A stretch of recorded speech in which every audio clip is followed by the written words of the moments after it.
the amazing George Bruno. How can you tell when a man is sexually aroused? He's breathing. What is it that makes men chase women which they have no intention of marrying? It's the very same urge that makes dogs chase cars that they have no intention of driving. What do anniversaries, a toilet bowl, and a clitoris all have in common? Men usually miss all of them. Why is it so hard for men to make eye contact with a woman? Because boobs don't have eyes. And still one of my favorite jokes of all time. What do toys and boobs have in common? They're both originally made for kids, but dads end up playing with them.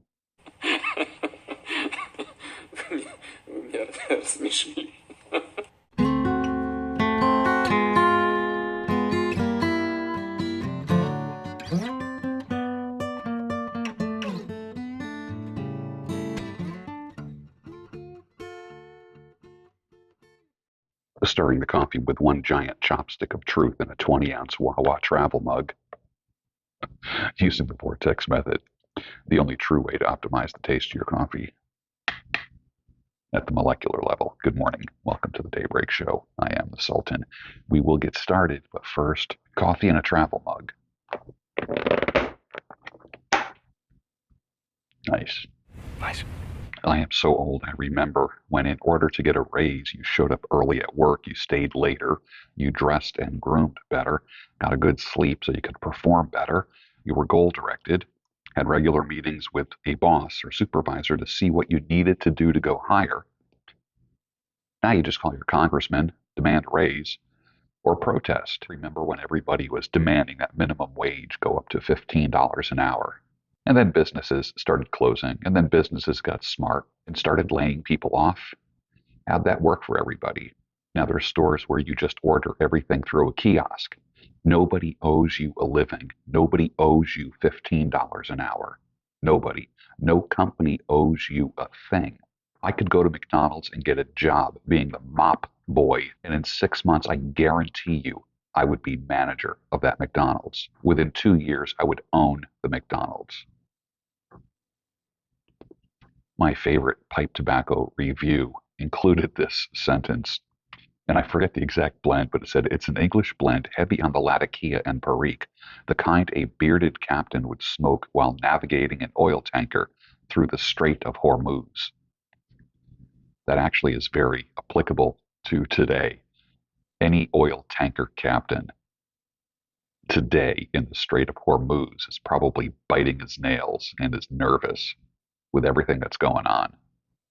I remember 10 years ago, there was a chain of cinemas in North Carolina called Beartown Cinema. I don't even know if they still exist, but I said that to say that they have the single best logo I have ever seen.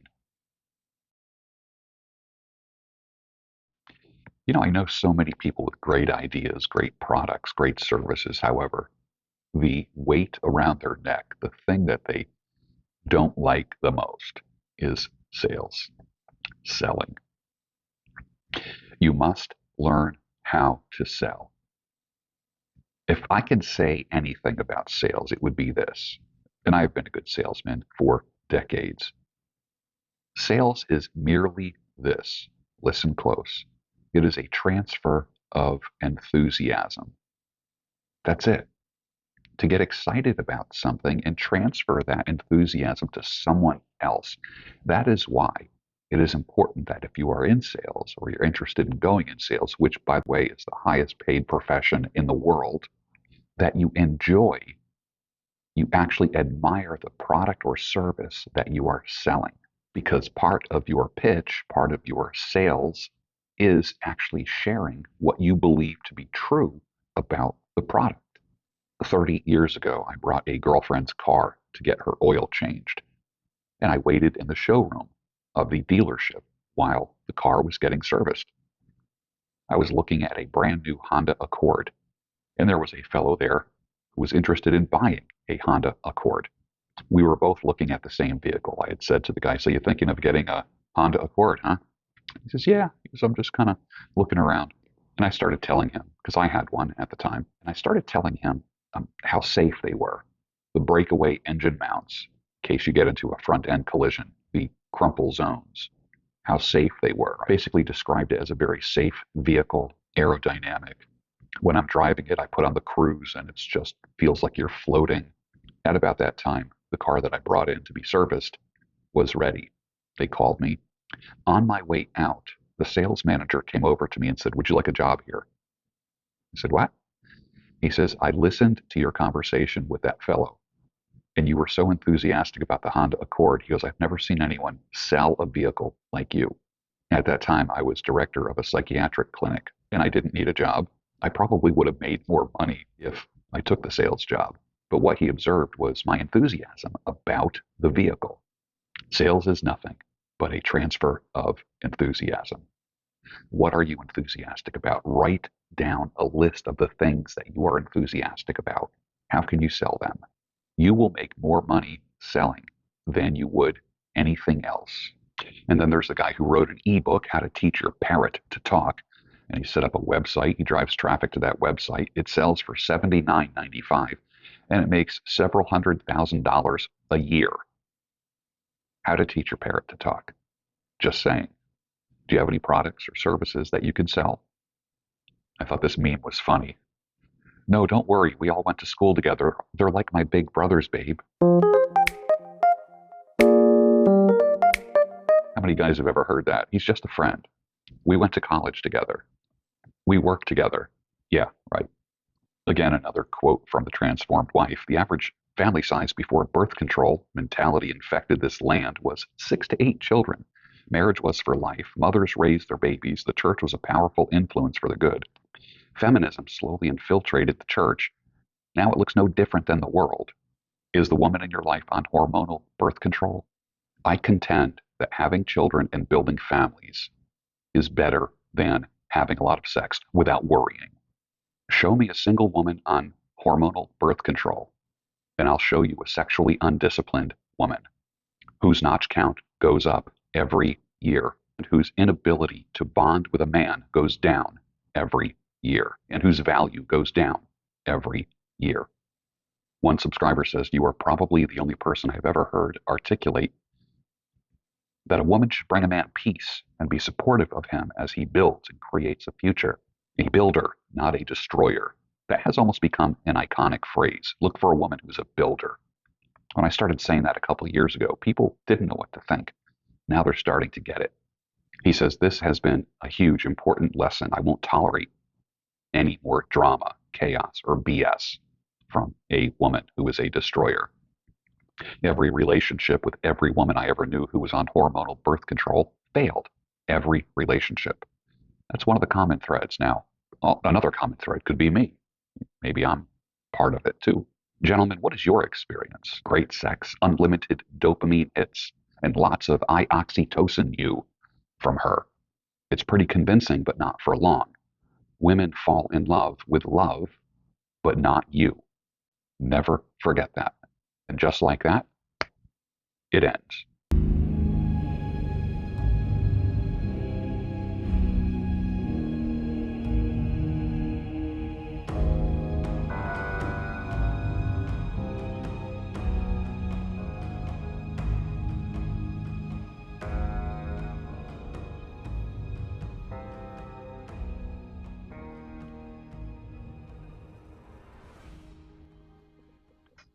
So how does one find a wife? If you still want a wife, you can also maybe say find a girlfriend or a female to hang out with or a lady friend or whatever. I'll give you some tips here. Number one, you have to have self-respect. Do not tolerate disrespect at all in your life, anywhere, not just from a woman, but just anywhere in life. To attract a person who respects and values you, you need to respect and value yourself. And this involves like setting boundaries and prioritizing your well-being and your health and your fitness. And hold yourself to higher standards. People want to move up in this world, not move down. They want someone who's going to elevate their life. People want winners, not only just friends, but a woman wants a winner. She doesn't want a loser. She wants a man who's growing. She wants a man who's going to elevate her life as well, even if it's just by attitude. It's not always money.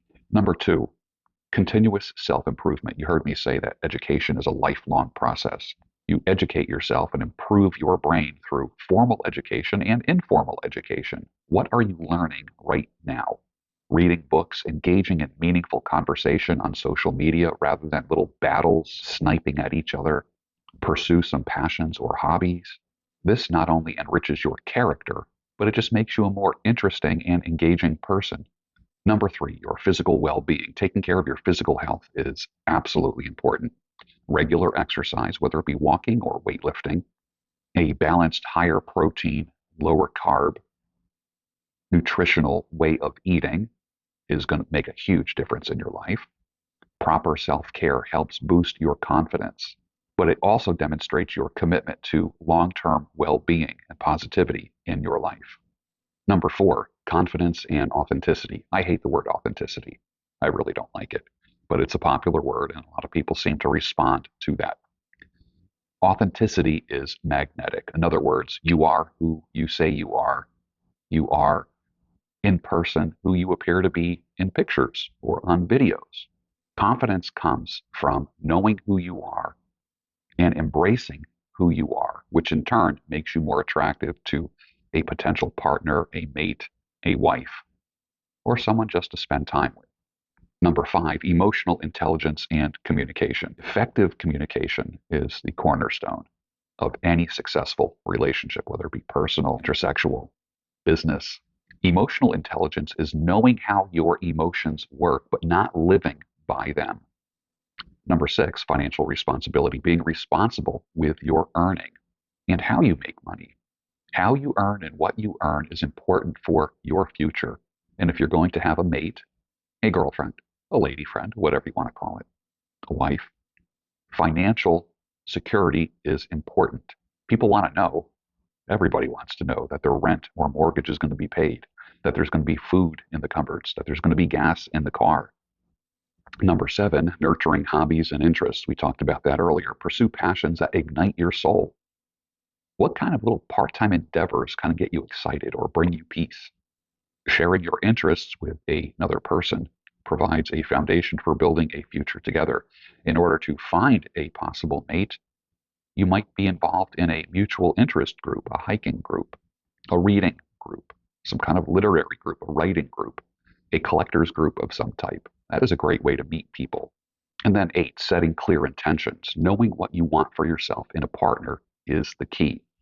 Be clear about what you want when you meet people, about your values, your desires, what the deal breakers are. And this clarity not only guides your journey, but helps you recognize a compatible person when you see them, when you encounter them somehow. For instance, 5 years ago, I said, I am open to marriage, and I'm going to start moving in that direction. I was literally saying I was wife hunting. I'd said it tongue in cheek in kind of a funny way. Yeah, I'm wife hunting. But the intention is there. So on your journey to find someone to spend the rest of your life with, ideally, that starts with the journey of self-respect, caring for yourself, personal growth. If you keep doing the same things, you're going to keep getting the same results. If you want different results, you have to do things differently. Who is the best version of you and what do they look like? Is the best version of yourself someone that is 10, 20, 50 pounds lighter? Would a better haircut or beard shaping make you more attractive? Would making more money make you more attractive? Would living in a different neighborhood make you more attractive? You got to remember, it's not just about attracting people. It's about being able to pursue what you attract. And with that, finish your coffee, and I'll see you on the next Daybreak Show, your home of sanity, clarity, and reason.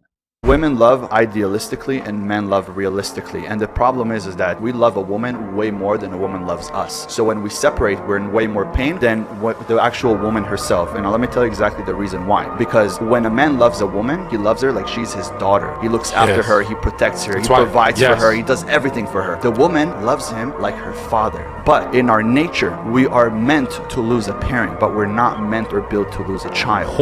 And a man loses a child when him and his woman separates, and it's way more heartbreaking.